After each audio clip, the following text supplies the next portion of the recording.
Bonjour, bienvenue pour cette nouvelle émission de Monroc TV. Tout de suite, voici le sommaire de cette édition.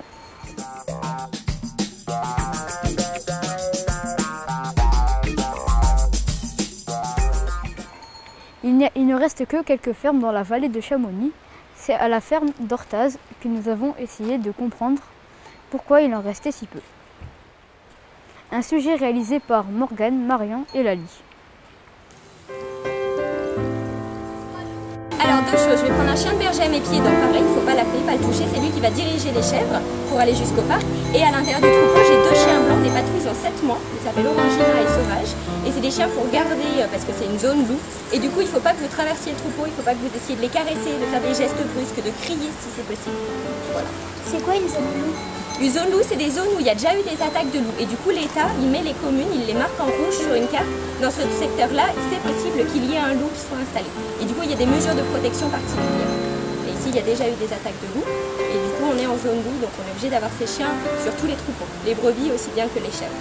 Voilà. Il faut juste savoir, ah oui, je vous précise ça aussi, sur l'exploitation là, notre activité principale, c'est de faire des agneaux. C'est des brebis, on a à peu près 400 brebis. Et les chèvres là, laitières, vous allez voir, c'est une activité complémentaire, c'est pas notre activité principale. Voilà. Mais là, par contre, c'est tout dans la montagne, donc je peux vous montrer que les chèvres laitières.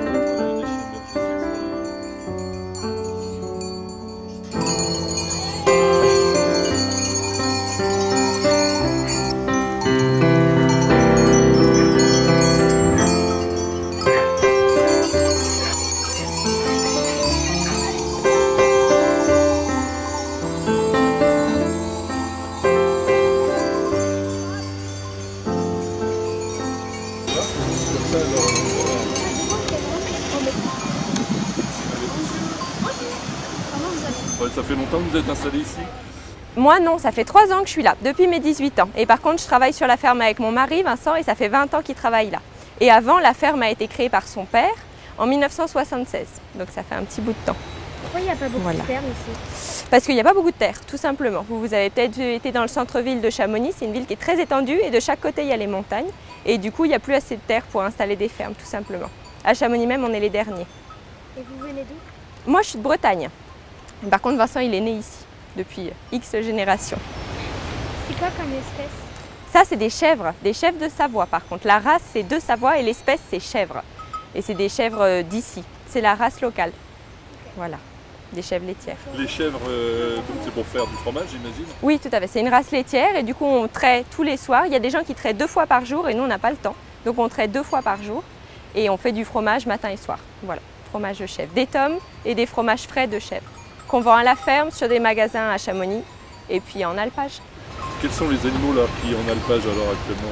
Alors on a des brebis, on a différentes races, on a 3 races, des taunes et marteaux, des flumets des aravis, ça a d'autres noms mais nous on appelle ça des flumets des aravis, et des morées rousses.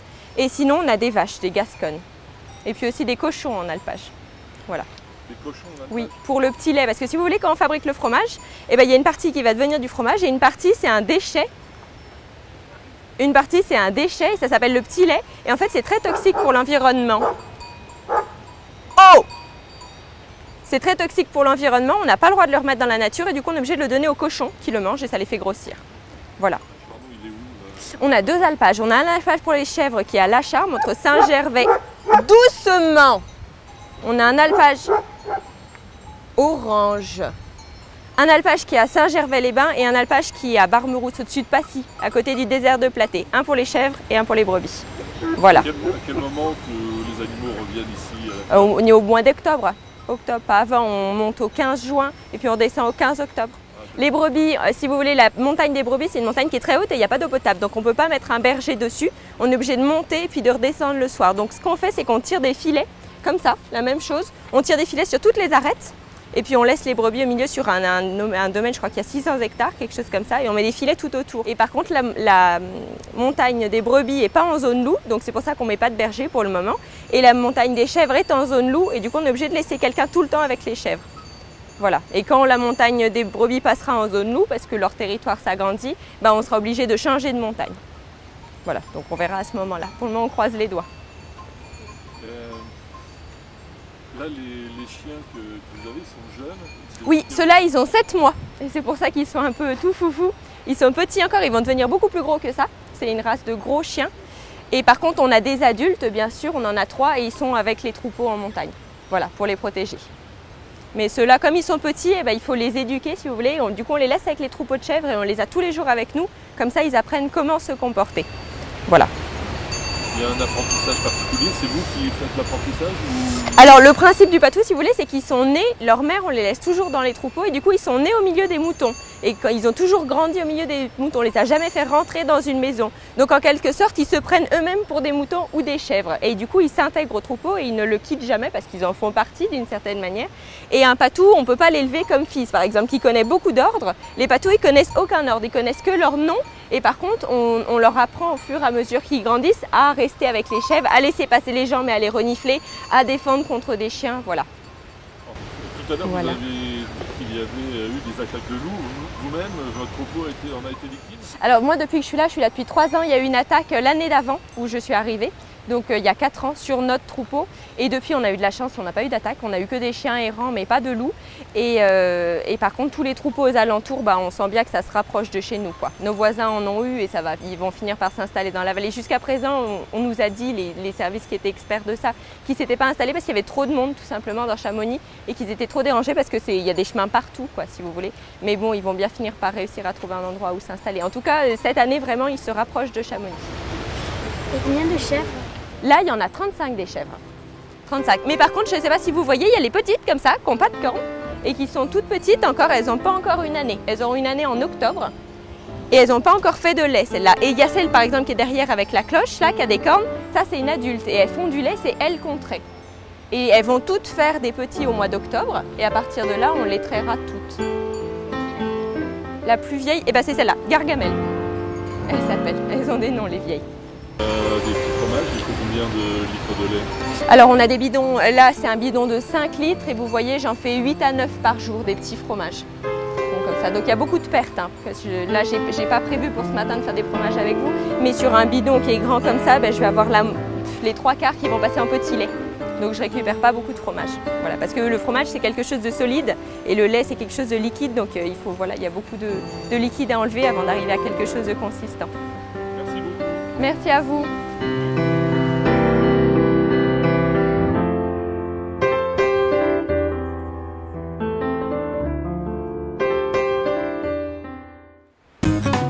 Elle a censé échapper à nos questions indiscrètes, mais nous l'avons enfermée dans l'infirmerie pour obtenir toutes ses confidences.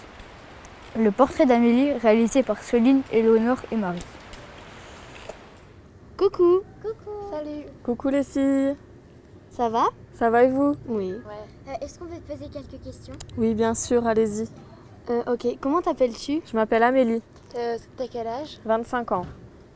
Et quel est ton animal préféré? J'adore le dauphin.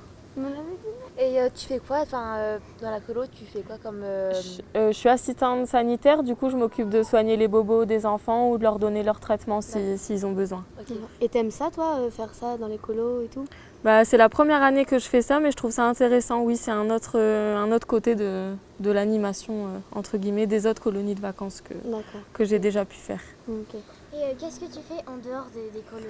Alors je viens d'obtenir là en juillet mon diplôme d'éducatrice de jeunes enfants et du coup je suis spécialisée dans la tranche d'âge des 0-7 ans pour observer leur développement, veiller à leur sécurité, etc. Et ça fait combien de temps que tu fais ce travail? En fait je viens d'avoir mon diplôme là du coup en juillet, donc après la colo je vais commencer à chercher du travail près de chez moi. Ok, d'accord. C'est quoi ta couleur préférée? J'adore le bleu. Ok, et c'est quoi, tu aimerais bien aller où dans le monde qui t'intéresserait pour vivre ou même partir en vacances? J'aime beaucoup voyager, j'ai déjà fait pas mal d'endroits, mais j'aime beaucoup l'Espagne et les pays latino-américains. Et du coup, s'il y a une destination où j'aimerais aller plus tard, ce sera en Amérique latine. Ah, en Amérique, ouais. Et quelle est ta passion? Je fais du basket depuis que je suis toute petite et j'aime bien le sport en général. Je fais de la muscu, je cours un petit peu quand j'ai le temps. Ok. Ça fait combien de temps que tu fais des colos avec la SNCF? Ça fait 6 ans à peu près. Okay. Et c'est quoi que tu aimes vraiment en fait dedans avec les enfants? En fait, j'aime bien faire en sorte à ce que les enfants passent de bonnes vacances. Et j'aime beaucoup animer et puis jouer avec les enfants. D'accord. Bon, je te remercie pour avoir répondu à nos questions. Et nous avoir accordé du temps. De rien. Merci. À tout à l'heure. À tout à l'heure. Voilà, nous espérons que cette 6e édition vous a plu. N'oubliez pas de partager, de cliquer sur le pouce bleu, de vous abonner. À demain!